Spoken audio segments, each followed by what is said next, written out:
Hi, this is the assessment for Yvonne Cruz postpartum. Naomi is going to be pretending to be my patient today. And prior to this assessment, I have already knocked on the door, um, asked if it was okay to come in, provided privacy, and then made sure that her vital signs were within baseline limits. Prior to even walking into the room, I remembered to receive a health history report either from the chart or the nurse that was taking care of her beforehand. So without further ado, I'm gonna just start asking Naomi some questions and introduce myself to her as well. So hi Naomi, my name is Yvonne. I'm gonna be the nurse that's working with you today doing your postpartum assessment, post baby. How are you today? I'm very good. I'm very excited. I've been having some bonding with the baby the past couple of days. That's good. Before I get started any further, can I go ahead and check your wristband and make sure you are who you are? Okay, and tell me your full legal name and date of birth. Naomi Victoria Cruz, January 15th of 2004. Very good. Thank you so much. And it matches all my medical paperwork. So I just wanted to start asking you a couple of questions. How were things with the delivery? How long did you carry the baby? Did you carry the baby to term? Did you carry the baby to 40 weeks or beyond or a little bit less? How's baby doing at home? It was 40 weeks, and baby's doing great at home. We've been having a lot of bonding time together, so I'm very excited about that. We were all eager for her to get here. Okay, and was the baby a vaginal birth or was the baby a C-section? A vaginal birth. A vaginal birth. Did you have any tearing or anything, or did you have an episiotomy done? No tearing. No tearing and no episiotomy. That's very good. No. And did you have any other comorbidities, or did everything go smoothly? Everything went very smoothly. Okay, good. Well, your vital signs were within normal limits and everything else seemed good. So we're just going to continue to do the postpartum assessment, and I'm going to start with your breasts. So Naomi is not going to take off her shirt, but what I'm going to be looking for, Naomi, and I would be talking to you and educating you at the same time, is I'm going to be asking you, are you currently breastfeeding or are you bottle feeding?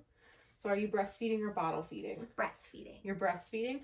Okay, so when it comes to breastfeeding, I want to make sure that we are allowing stimulation to the area. That way she continues to produce milk for the baby. I'm going to make sure that I'm looking at the nipple, making sure that there's no signs of trauma. If there are signs of trauma, like an inverted nipple or any like bruising or anything, ask her about it. So for Naomi, everything seems good. Is baby attaching okay when you are feeding? Yes, she is. At first, it was a bit of an adjustment, but after a while, it's much better now. Okay, good. I'm going to be looking for the breasts for any redness, any cracking along the nipples.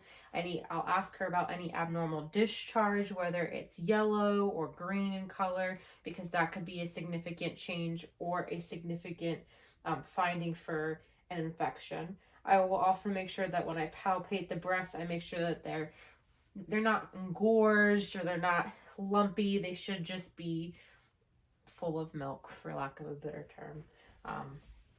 So Naomi's breaths, both left and right, look great. And that's going down with our acronym. That's bubble. So the next part that we're going to be moving on to her uterus. And so I'll expose Naomi just a little bit more.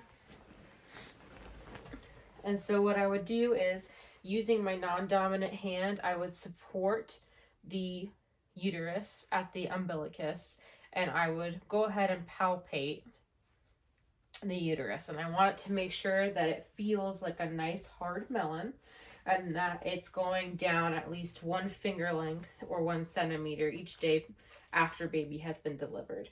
I'm going to go ahead and I'll palpate, and if it feels like a melon, nice and hard and firm, then that's a good sign.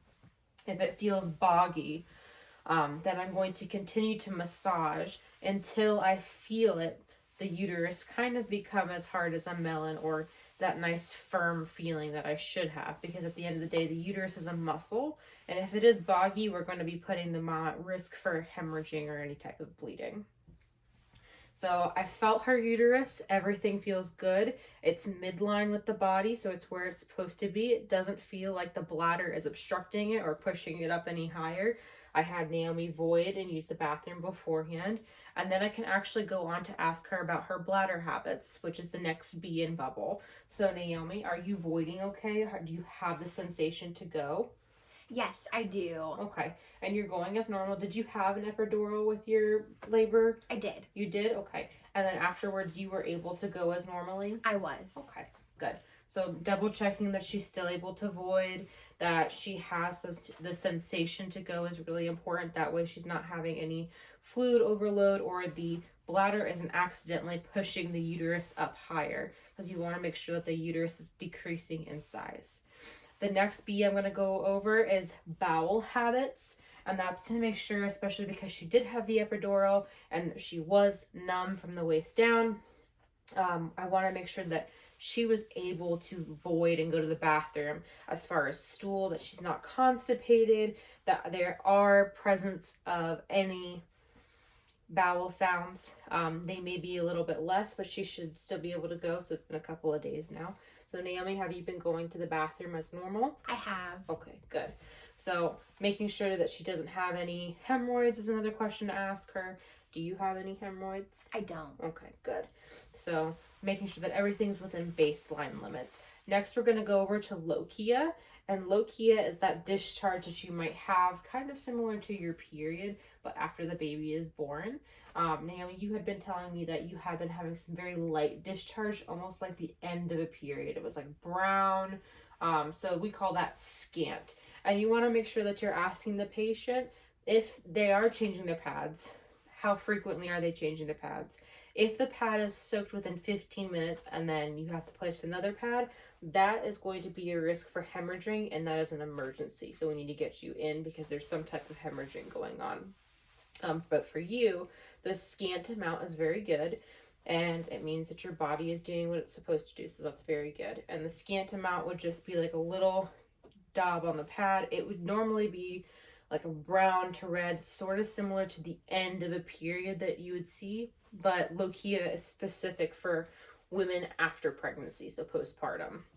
The next letter in the acronym, if we've gone to lochia, is going to be E for episiotomy. And in Naomi's case, she did not have an episiotomy, so but you would still want to check down in that region. So I would open up Naomi's legs and I would look down there and make sure that there isn't any lacerations. If there was a laceration or if there was a surgical cut, to open her up to allow for the fetus's head and rest of the body of the infant to pass through the vagina. I want to make sure that there is no redness, no irritation, there's no either starting of an infection, there's no discharge, there's no ecchymosis. I really want to make sure that that area is nice and clean, it's well approximated, and that there is either no signs of infection or that it is at least properly cleaned. But in Naomi's case, she does not have she did not have an episiotomy. She did not tear naturally. So that is good. And then if she were to want to know about it in the future, I would want to educate her on the fact that episiotomies can happen naturally. So you can tear naturally, and that is the preference. Some doctors will make a surgical incision to cut you, but they've actually found an evidence-based practice that tearing is okay and it allows your body to heal better. So after that, I'm going to go over the H. And the H is going to be Homan sign. And I'm going to go ahead and pull this down and expose Naomi's legs a little bit more. And I can go ahead and look at Naomi's side and Naomi's legs rather. And I'm going to just check them for DVTs because I know postpartum pregnant women are at risk for them. So I'm checking for any warmth, any swelling, edema, any redness in particular areas. Is there any pain when you're walking around on your legs? No pain. So you could check pulses. And everything looks good. There's no swelling. Yeah. So Naomi would be good and clear for DVTs. If you were to start to develop any pain, any swelling, go ahead and give us a call and come back in. We want to just make sure that we're avoiding any DVT blood clots, because we don't want them to move anywhere else. And if they do happen postpartum, we'll be able to take care of it. Awesome. So the next part of the acronym Bubble Her is going to be the E. And Naomi had been talking about her emotional state and how she had been bonding with the baby. How she was getting close with the baby. She's really enjoying the baby being at home.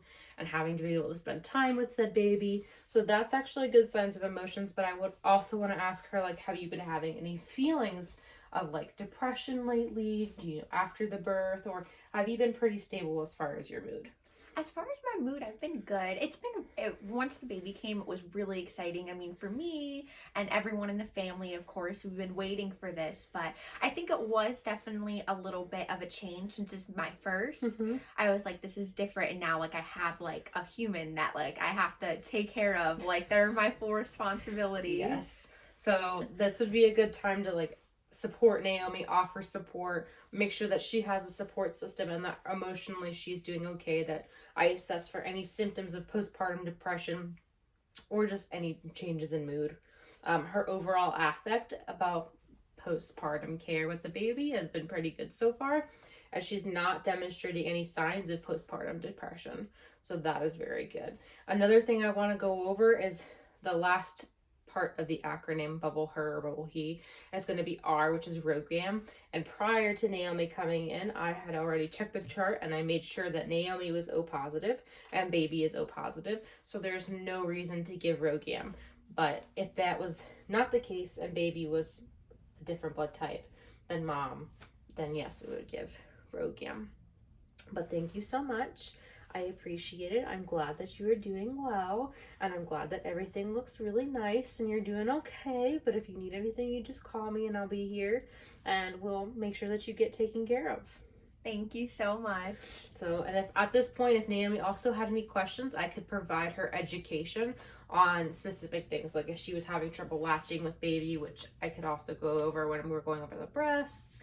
If she feels insecure about something, or if there's something that she has any concerns about with baby, I could go ahead and ask her now, and this would be a good time for any teaching or education moments, and again throughout the assessment as well when I hit the specific areas. So, alrighty, well, thank you very much, and I appreciate your time. Thank you, Naomi. Thanks, I got you. Bye. Bye.